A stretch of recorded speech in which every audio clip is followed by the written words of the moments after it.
Olá, tudo bem com você? Eu sou a professora Mariana Araguaia e estou aqui com a nossa intérprete de Libras, Maria, para a aula de Ciências da Natureza de hoje. Essa aula é destinada aos educandos do agrupamento G, do 7º ano do ensino fundamental, cujo tema é o seguinte: organização básica das células e níveis de organização dos seres vivos. Vem comigo! Estudaremos hoje sobre a matéria-prima da energia, sobre as células e energia, a descoberta da célula, teoria celular, estudaremos também sobre as estruturas da célula, finalizando com os níveis de organização do corpo humano e seres vivos em geral. Na aula anterior, nós estudamos sobre os componentes do ar. Dentre os componentes do ar, nós temos o gás oxigênio, que juntamente com a glicose, que vem da nossa alimentação, fabricados no processo denominado fotossíntese, são as matérias-primas para energia do corpo dos seres vivos. O gás oxigênio e a glicose, então, para que possam fabricar essa energia, serão transportados para as células, através do sangue, sendo bombeados pelo coração. A estrutura que forma os seres vivos é a célula. E a célula, ela foi descoberta com o desenvolvimento de lentes especiais denominadas microscópio. Lá no século XVII, o primeiro microscópio, que é esse da foto, foi desenvolvido por Anthony van Leeuwenhoek, que é esse cientista aqui da foto. Mais à frente, mais ou menos em torno do ano de 1667, um outro cientista chamado Robert Hooke desenvolveu um microscópio um pouco mais complexo e observou ali no interior dele as células de cortiça, que é um tipo de tecido vegetal. E percebendo que havia vários espaços vazios ali nessa estrutura que ele observou, ele deu esse nome a esses espaços de célula. Mais adiante, em 1838, Matthias Schleiden, um cientista botânico, ou seja, que trabalha pesquisando as plantas, assim como outro cientista, o Theodor Schwann, em 1839, ao observar as células ao microscópio, percebeu que tanto as plantas quanto animais eram formados por células. Esse conhecimento, juntamente com diversos cientistas da época, permitiu com que fosse desenvolvida a teoria celular. A teoria celular diz o seguinte: primeiramente, todos os seres vivos são formados por célula.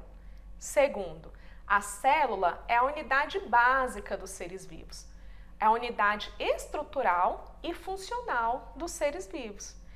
O terceiro ponto e último da teoria celular afirma que uma célula dá origem a outra por meio da divisão celular.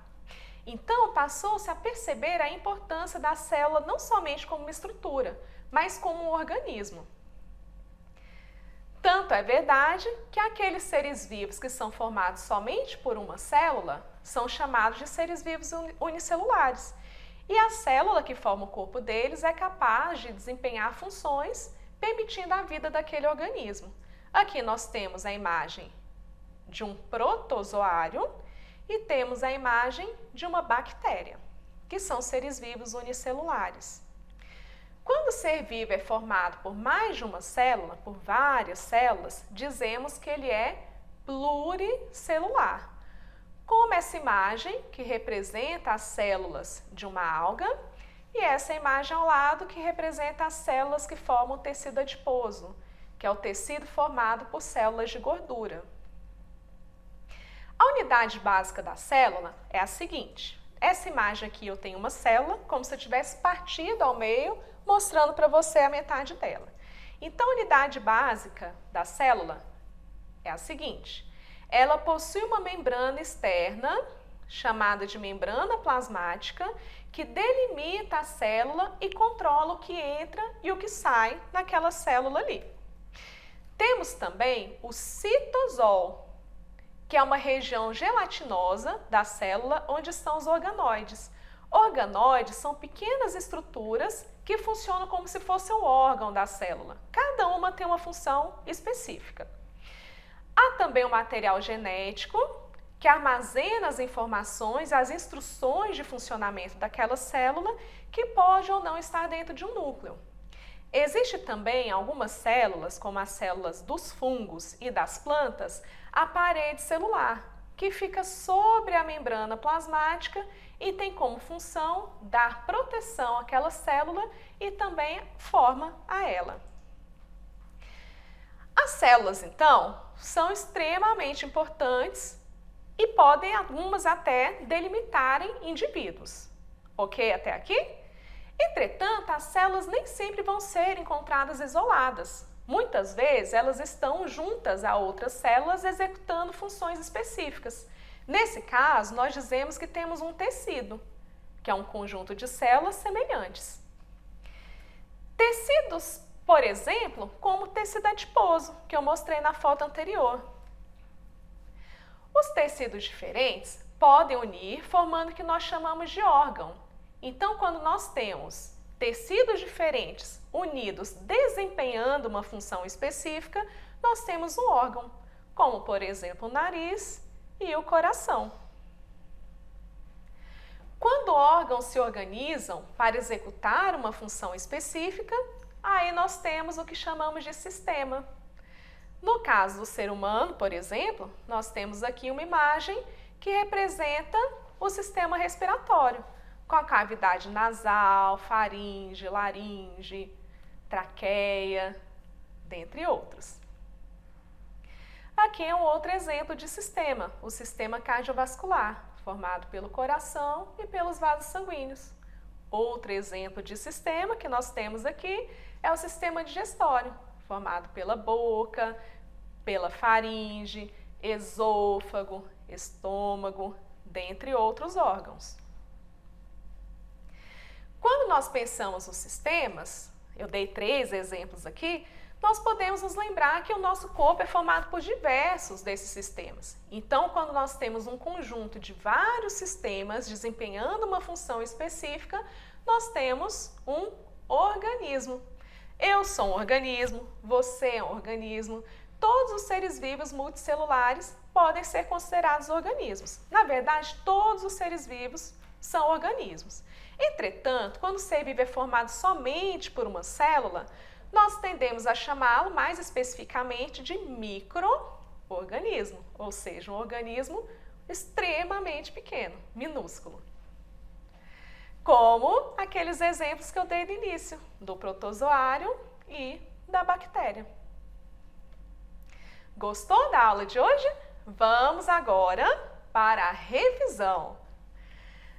Na aula de hoje, nós estudamos que as células foram descobertas no século XVII e que no século XVIII foi desenvolvida a teoria celular, que afirma que todos os seres vivos são formados por célula, que a unidade básica, estrutural e funcional dos seres vivos é a célula e que uma célula dá origem a outra através de um processo de divisão. Estudamos também sobre as 3 partes fundamentais da célula, que é a membrana plasmática, o citosol e o material genético, que pode estar ou não dentro de um núcleo. Estudamos também que o conjunto de células semelhantes, que possuem funções específicas, é chamado de tecido, como, por exemplo, o tecido adiposo, formado pelas células adiposas, pelas células de gordura. Quando nós temos um conjunto de diferentes tecidos com funções específicas, nós chamamos de órgão, como, por exemplo, o nariz, o coração, o pulmão, dentre outros. Quando nós temos um conjunto de órgãos com suas funções específicas, aí chamamos de sistemas. O sistema no qual o coração, por exemplo, pertence é o sistema cardiovascular. O sistema na qual nós temos os pulmões é chamado de sistema respiratório. O sistema voltado para a digestão é o sistema digestório. Esses são alguns exemplos. Quando nós temos um conjunto de sistemas, temos o que nós chamamos de organismo. E, por sua vez, quando há indivíduos formados somente por uma célula, justamente por não ter aquela organização, aqueles níveis de organização de tecido, órgão, sistema, esse ser vivo formado somente por uma célula passa a ser chamado de micro-organismo, ok? Gostou da aula? Aprendeu bastante? Espero que sim! Eu gostaria de agradecer a sua presença, gostaria de dizer que espero você na próxima aula, espero que você tenha gostado e que se cuide. Um grande abraço, fique bem, até a próxima aula de Ciências da Natureza. Tchau, tchau!